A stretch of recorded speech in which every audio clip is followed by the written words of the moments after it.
dictionary, the word cinder. Well, cinder is basically ash, okay? So the video should end here, 13 seconds, but you know, there was a thinker, philosopher and linguist called Bakhtin. It depends a lot. Some people call him Bakhtin. Some people call it him Bakhtin, right? But well, that's not important. This guy said that there aren't synonyms. Synonyms don't actually exist, you know, because words are always a little bit different. Well, unrelated stuff. So maybe a challenge when people tell us about synonyms is, okay, they're very close, but why do we have two words, you know?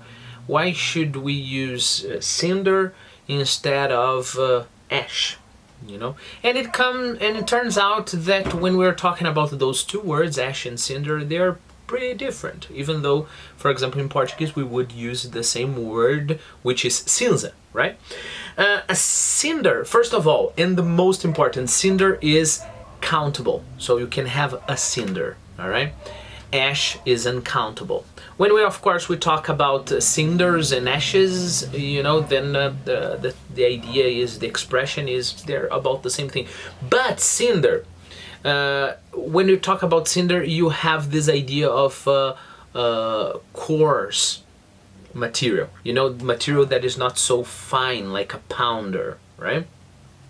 So the tendency for ash is to be more like a powder. The tendency for cinder is to have like small bits, okay? So for example, a video I saw about a spiritual guy, and he said that when you hold a cinder in your hand, it seems dead, but once you put it in the fire, it can revive again. And then the guy talked about spiritual life and etc. and etc. You couldn't do that with ashes, you know. You can't get an ash in your hand. It would be quite strange to say that.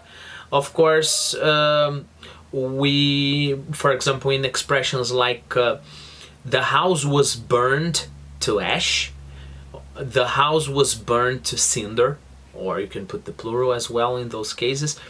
They would mean pretty much the same thing. The house was completely burned down.